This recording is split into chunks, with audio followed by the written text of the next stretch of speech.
کسی رفاہی کام میں زکوٰۃ کا پیسہ خرچ کیا جا رہا ہے جو عین اسلام اور قرآن کے احکام کے خلاف ہے۔ اور اسی طرح اگر آج بھی اسلامی ممالک اللہ ان کو ہمیشہ صحیح معنی میں اسلامی بنا دے، لیکن اللہ تبارک و تعالی رحمت فرمائے، ایمان سے کہیں کہ جن ملکوں میں قانون لارڈ مکالے کا چلتا ہو، جن ملکوں میں کافروں کے بنائے ہوئے ایکٹ چلتے ہوں، جن ملکوں میں تمام آرڈیننس جو ہیں وہ کافروں کے قانون کی روشنی میں بنائے جاتے ہوں، جن ملکوں میں وکیل سے لے کر فیصلہ کرنے والوں کے ظاہر و باہر جو ہے وہ کفار کے مشابہ ہو، اسے آپ کیسے اسلامی کہہ سکتے ہیں؟ ہمیں تو آج تک یہ بات سمجھ نہیں آئی ہے۔ اللہ تبارک و تعالی بہرحال انہیں اسلامی بنائے اور اسلام پہ چلنے کی توفیق عطا فرمائے۔ اگر آج بھی دنیا کا کوئی ملک اسلام کے اسی نظام کو لے لے کہ زکوٰۃ امراء سے لی جائے اور غرباء میں صحیح معنی میں تقسیم کی جائے، اور زمینوں کا صحیح معنی میں عشر لیا جائے، مویشیوں کی زکوٰۃ صحیح معنی میں لی جائے، اور تمام دنیا کے ٹیکسز ختم کر دیں تو انشاءاللہ غربت ختم ہو جائے گی، کیونکہ یہ اللہ تبارک و تعالیٰ کا فیصلہ ہے۔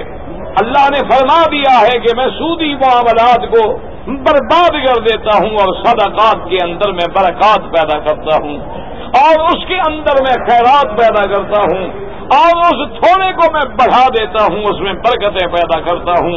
یمحق اللہ الربا ویربی الصدقات۔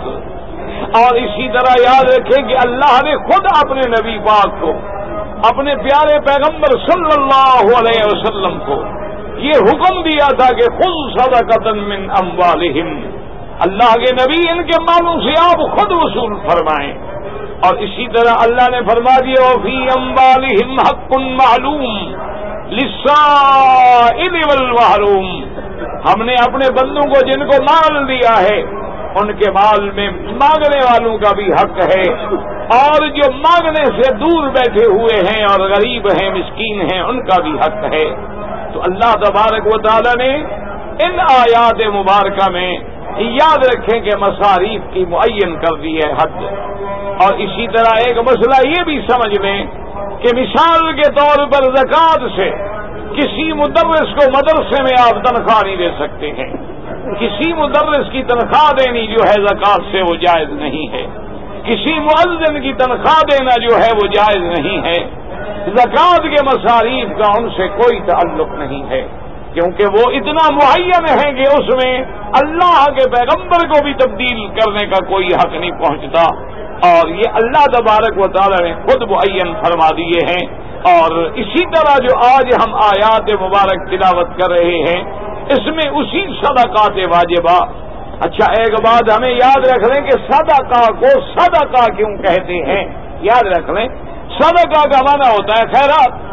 اب وہ صدقہ کبھی تو واجب ہے جو اللہ نے واجب کیا ہے، جیسے صدقہ فطر ہے کہ جب ہم عید پڑھنے کے لیے آتے ہیں عید الفطر تو عید کی نماز سے پہلے ہمیں صدقہ فطر ادا کرنا ہے، اور یا ایک دن پہلے بھی ہم ادا کر سکتے ہیں، لیکن جب عید کی نماز ہو جائے اس کے بعد پھر صدقہ فطر کا وقت جو ہے وہ گزر جاتا ہے۔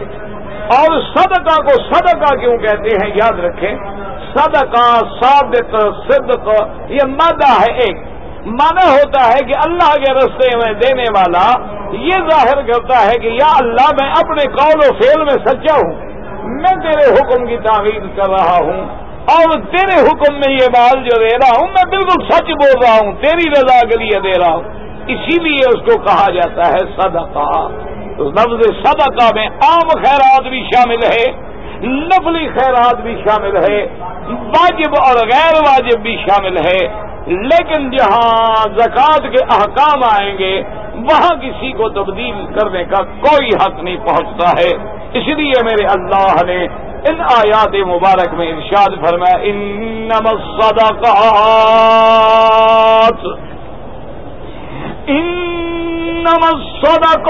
للفقراء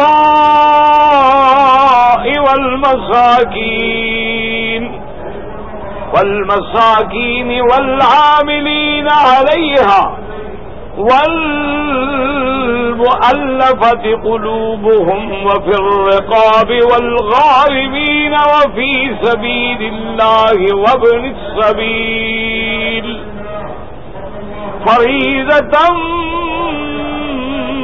من الله واللہ علیم حکیم۔ اللہ نے فرمایا میرے مدنی پاک صلی اللہ علیہ وسلم اعلان کر دیں، انما، یاد رکھیں انما حصر کے لیے بند ہو گئی یہ خیرات ان چیزوں میں، انما یہ حرف جو ہے اس کو کہتے ہیں جملہ حصر کے لیے، حرف حصر پڑھ، انما حرم علیکم المیتۃ والدم ولحم الخنزیر، تو اس لیے اللہ نے فرمایا کہ میرے مدنی، میرے پیارے، میرے محبوب اعلان کر دیں کہ الصدقات للفقراء، یہ صدقات، اس سے مراد صدقات واجبہ یعنی زکوٰۃ، کن کے لیے؟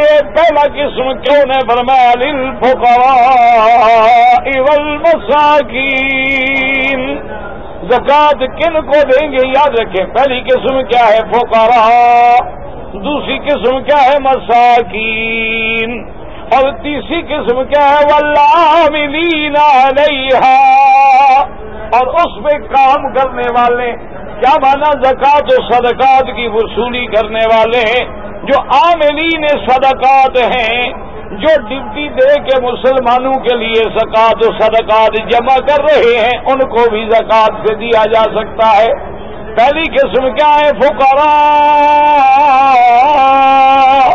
دوسری قسم کیا ہے؟ والمساکین۔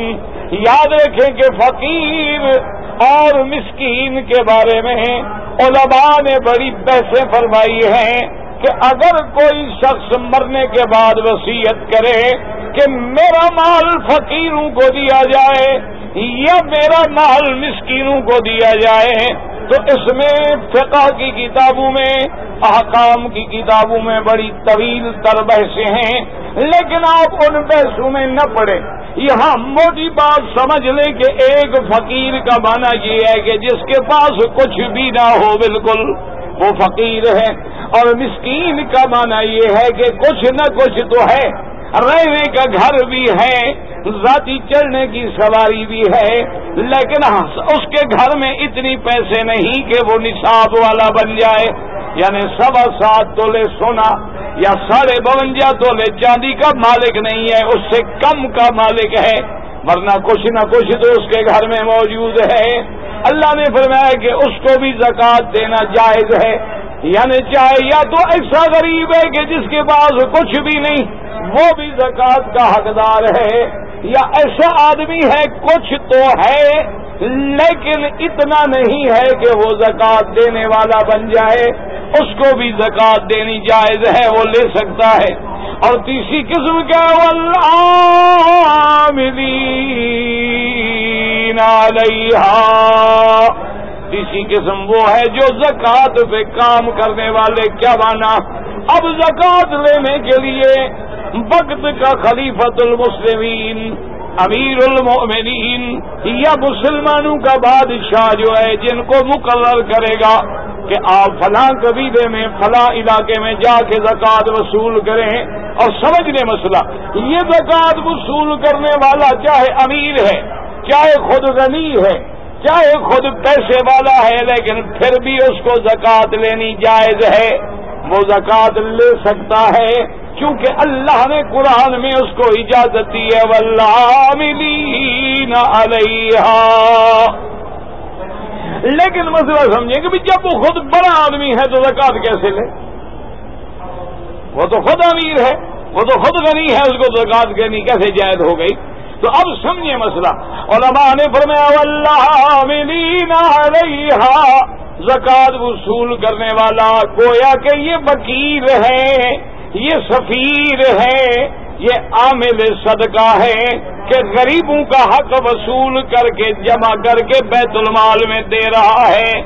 اب جب اس نے زکوٰۃ لی ہے اور آپ نے دی ہے، آپ نے کس کے لیے دی ہے؟ غریبوں کے لیے دی ہے نا، تو گویا آپ کی زکوٰۃ تو ادا ہو گئی کہ آپ نے غریبوں کے لیے دی ہے، اور وہ بھی کن کے لیے جمع کرائے؟ غریبوں کے لیے جمع کرے. اب یہ مال کن کا بڑھ گیا؟ غریبوں کا. اب غریب اس کو معاوضہ دیں گے، کیونکہ ہر غریب کو تو اصول نہیں ہے کہ وہ خود بیچارہ جا کے کہاں سے زکات جمع کرے. تو اب تو اس کو غریب اس خدمت کا بدلہ دے رہے ہیں گویا کہ. اس لیے عاملین علیہا، ان کو زکات دینی جائز ہے.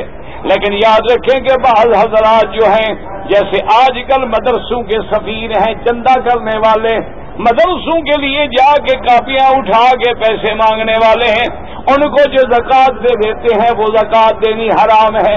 اس لیے کیوں؟ یہ تو وہ غریبوں کے وکیل نہیں ہے، یہ تو الٹا امیروں کے وکیل ہے. یہ تو مدرسے والوں کے سفیر ہیں نا. ان کو تو مدرسے والوں نے اختیار دیا، غریبوں نے تو اختیار نہیں دیا ہے کہ ہماری جا کے زکات لے آؤ. تو ان پر زکات کا پیسہ خرچ کرنا جو ہے ناجائز ہے. ان کو اگر دینا ہے تو زکات کی مد کے علاوہ تنخواہ دی جائے، ان کو اگر دینا ہے تو دوسرے مصارف سے دیا جائے گا. اور علماء نے فرمایا کہ عاملین علیہا، ان کو بھی تو غریبوں نے وکیل نہیں بنایا. علماء نے فرمایا وہ نہ بنائیں، لیکن امیر المومنین نے، خلیفۃ المسلمین نے یا مسلمانوں کے بادشاہ نے جو حکم کیا ہے وہ گویا اپنے سارے رعایا کا ولی الامر ہے. اس کا بنانا جو ہے گویا سارے غریبوں کی طرف سے حق ہے. اس لیے فرمایا والعاملین علیہا، صدقات و زکات کی وصولی کرنے والوں کے لیے بھی زکات جائز ہے. اس لیے ایک مسئلہ دماغ میں رکھ لیں. کبھی کبھی سوال پیدا ہوتا ہے کہ وہ کون سے امیر ہیں جن کو زکات لینی جائز ہے. طالب العلموں سے استاد کبھی کبھی سوال کرتے ہیں، امتحان میں سوال آ جاتا ہے کہ بھئی آپ ہمیں بتائیں کہ ہو تو امیر لیکن زکات لے سکتا ہو. تو ان میں ایک وہ ہے والعاملین علیہا، زکات کی وصولی کرنے والا چاہے وہ امیر ہو اس کو بھی اس زکات کے پیسوں سے معاوضہ دینا جائز ہے. اور اسی طرح علماء نے فرمایا مجاہد فی سبیل اللہ، جو اللہ کے جہاد کے لیے نکلے، چاہے اپنے وطن میں اس کے پاس دولت موجود ہے، پیسہ موجود ہے، لیکن بوجہ جہاد کے سفر میں راستے میں کچھ نہیں رہا تو اس کے لیے بھی زکات لینا جائز ہے. اب دیکھو ہے تو امیر لیکن زکات لینا اس کے لیے بھی اللہ نے جائز کر دیا ہے. اور اسی طرح یاد رکھیں کہ اگر کوئی غریب ہے، امیر ہے، غنی ہے، لیکن اس کو کوئی مسکین، کوئی غریب زکات لے کے اپنے پیسے میں سے دے دے تو اس غنی کو بھی لینا جائز ہے، کیونکہ زکات غریب کا حق تھا. غریب نے لینے کے بعد جب مالک بن گیا، اب وہ بڑے آدمی کو دے رہا ہے تو گویا غریب ہدیہ کر رہا ہے، اس کو زکات نہیں دے رہا. یہ بھی ائمہ نے استدلال کیا ہے حدیث رسول اللہ سے کہ میرے آقا آمنہ کے لال حبیب کبریا سیدنا محمد الرسول اللہ صلی اللہ علیہ وسلم ایک دن اپنے گھر میں تشریف لے آئے. آپ کی بیوی نے آپ کی خدمت میں جب کھانا پیش کیا تو گوشت گھر میں پک رہا تھا، گوشت پیش نہیں کیا. حضور نے فرمایا کیا وجہ ہے؟ گھر میں گوشت بھی پک رہا ہے اور مجھے گوشت نہیں دیا گیا. انہوں نے کہا یا رسول اللہ انہا من الصدقۃ، وہ گوشت جو ہے وہ تو صدقہ خیرات کا مال ہے اور آپ صدقہ نہیں کھاتے ہیں. آپ نے فرمایا عجیب بات ہے، انہا لک صدقۃ. آپ نے فرمایا میری بیوی آپ غریب ہیں، آپ کو تو صدقہ لینا جائز ہے، لیکن آپ جب مجھے دیں گی تو لنا ہدیۃ، میرے لیے تو وہ ہدیہ بن جائے گا. تو اس لیے علماء نے فرمایا کہ اگر کوئی غریب لے دے، اسی لیے فقہا نے ایک اور صورت بھی رکھی ہے کہ اگر مثلا ایک غریب آدمی ہے، اس کو زکات میں گندم ملی ہے، اس کو زکات میں چیزیں ملی ہیں، اور کوئی بڑا آدمی پیسے دے کر خرید لے تو جائز ہے، کیوں وہ بیچنا چاہ رہا ہے. اب یہ بڑا آدمی ہے خریدنے والا، لیکن اس کو زکات کا مال خریدنا چاہے، وہ تو خرید رہا ہے نا، وہ بطور زکات کے نہیں لے رہا.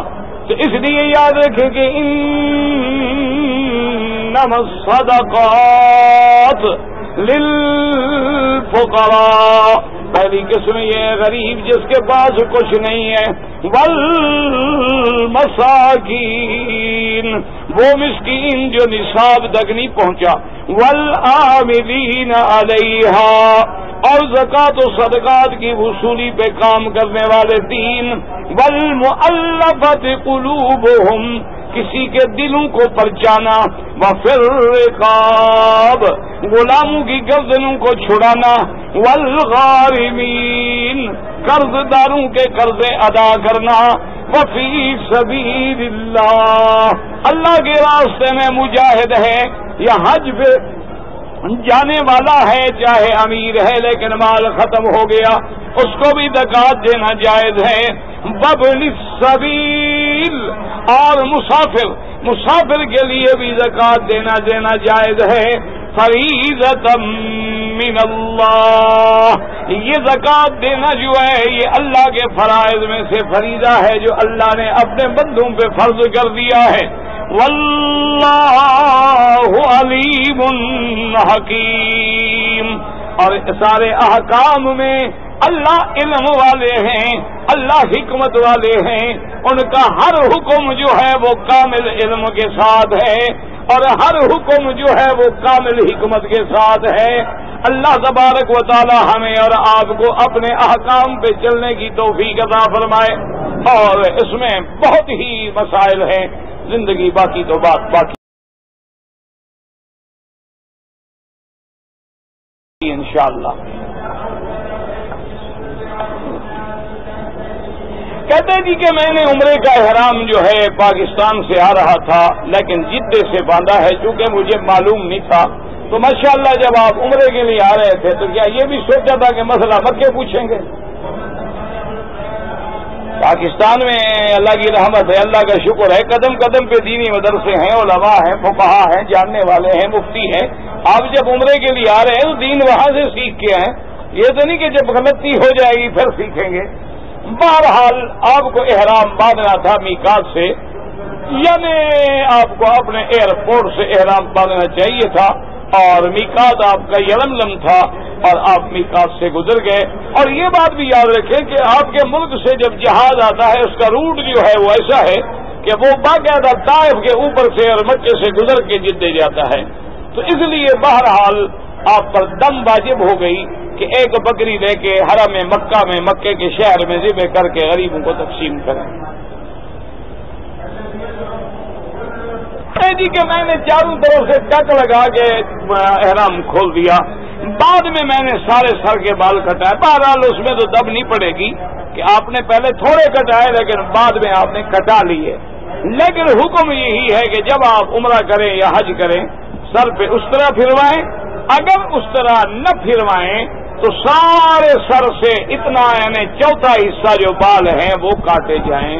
یہ جو ٹک لگا لیتے ہیں 2-3 عورتوں کی طرح، اس سے نہ آپ احرام سے نکلتے ہیں، حلال بھی نہیں ہوتے، اور نہ آپ عمرے سے فارغ ہوتے ہیں، بلکہ اس کے بعد لاکھ آپ کپڑے پہن لیں، اگر آپ میاں بیوی ملیں گے تو گویا آپ احرام میں ہیں، کیونکہ آپ نے بال صحیح کاٹے نہیں، احرام سے آپ نکلے نہیں۔ اس لیے ہمیشہ احتیاط کریں کہ اگر عمرہ کرنا ہے تو سنت کے مطابق کریں۔ آپ خواہ پھر خون لگا کے اپنا نام شہیدوں میں کیوں رکھنا چاہتے ہیں؟ اگر آپ کو بال اتنے پیارے ہیں تو اللہ میاں کو کوئی ضرورت نہیں آپ کے عمرے کی، کب آباد رہے گا، فکر نہ کریں۔ آپ اپنے بالوں کو بچائیں۔ انگریز فیشن کے لیے کہے تو آپ آدھے رکھ کے نیچے ساری مشین پھروا لیتے ہیں، محمد عربی فرمائے تو شرم نہیں آتی ہے؟ یہ کون سے مسائل ہیں؟ یہ کون سا عمرہ ہے اور کون سا حج ہے؟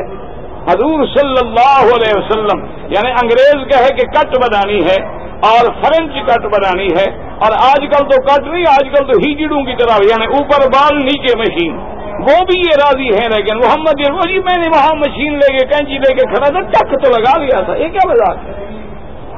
اللہ کے دین کو کوئی ضرورت نہیں ہے آپ کی، ساری دنیا بھی عمرہ نہ کرے، کعبے کی شان کم نہیں ہوگی۔